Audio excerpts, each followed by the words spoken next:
It's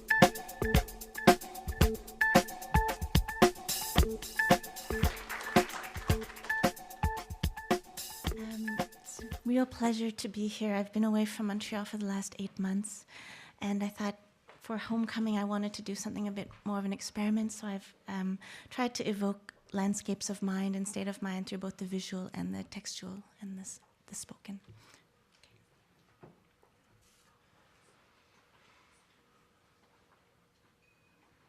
Dear S, it has been nearly a year since our last correspondence. In case you're wondering, I have been well. There are some things I never had the chance to say, and I hope that I can find the guts to say them now in about 7 minutes. Let me digress by telling you a true story. Once there was a man who suffered from severe nerve damage. The smallest touch, even a breeze through a window, caused him unbearable anguish. The pain was so acute that he was determined to kill himself. In a last act of desperation, his neurosurgeon lesioned part of his brain. That is, they burned away a web of cells. After surgery, the man appeared calm. So the pain has gone, his doctors asked. Gone, the man said. Oh no, the pain is exactly the same. What in the world do you mean? How could it be exactly the same? The man said, no, it's true. The pain is exactly the same as it was, but it feels as if it is not being done to me. I really don't feel it so much. The neurologists concluded that pain and suffering might not be exactly the same thing. One can be cleaved from the other, like a diamond split along its fractures, so that there is pain, but it is not yours, and so you do not suffer so much. Let me tell you another story. Out of the blue, 6 years ago, you contacted me.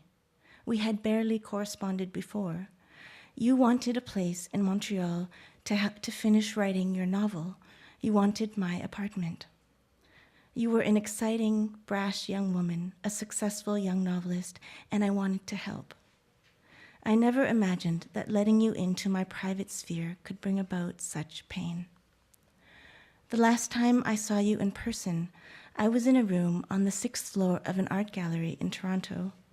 You came into the room with a big smile on your face. The room was empty except for me. You veered in my direction, still smiling. I couldn't move. You smashed into me. It was as if I was a piece of furniture, a misplaced chair, an invisible step. But no, not quite. I suddenly saw myself as you did, a 35-year-old Chinese-Canadian woman, an object of contempt. Does a chair ever feel a person's contempt? You were with your friend M, and you both began laughing theatrically, laughing so hard at me, at the shock on my face, you actually had to hold one another upright, and then you were both gone. Since that time, I've been thinking a great deal about the possibility and the pain of personhood. I have a theory that might interest you. I believe that personhood is a quality of human dignity that we give to each other. S, you probably do not know this, but the word munt was used by whites in South Africa and former Rhodesia as a derogatory term against blacks, particularly black men. The startling thing is that the word munt is derived from an Ndebele word, omuntu. Omuntu means human being or person. It is related to the philosophical ideal of unhu, which is, I am well, but only if you are well too. When I think about personhood, this is where my thoughts go, not to what kind of person I have the potential to be, but the harder, more devastating question of who is allowed to be a person at all. My experience with mental illness has been exactly this, that the reality of people living in poverty, at the margins, the reality of people whose histories have been denied by our society, whose rights have been trampled, who are looked at with suspicion, who are dismissed in our media and our culture, or used as the scapegoats in our political campaigns, whose countries are bombed and then forgotten, whose genocides are considered minor, they become aware of another reality that is hidden. To see something that the rest of society denies is devastating. It can make you crazy. I have seen it in the lives of people I love and in my own life. Look too hard into the structure of society and the world inside you, the fragile personhood that says we are all equal, will fray. So many people in our society are denied the privilege, the well-being, the grace of personhood. And so many other people take it entirely for granted. I am addressing this letter to you, S, because I want you to know that some things cannot be disavowed. I, a private person, have sent this letter into the public world. It is neither a work of fiction nor a work of nonfiction. It is a state of being, the state of my mind. One last thing before I end this letter. This thought belongs to William Stafford, and it is called Being a Person.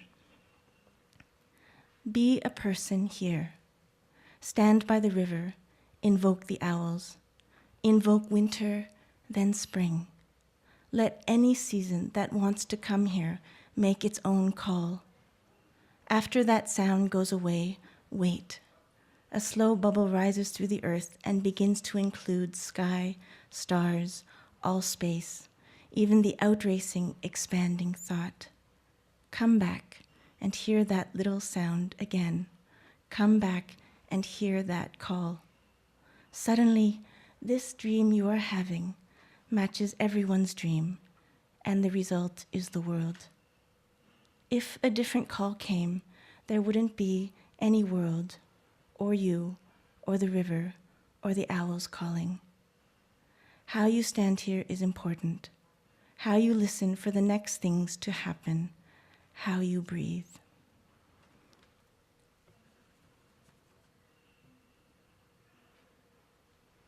Sincerely, Madeleine Thien.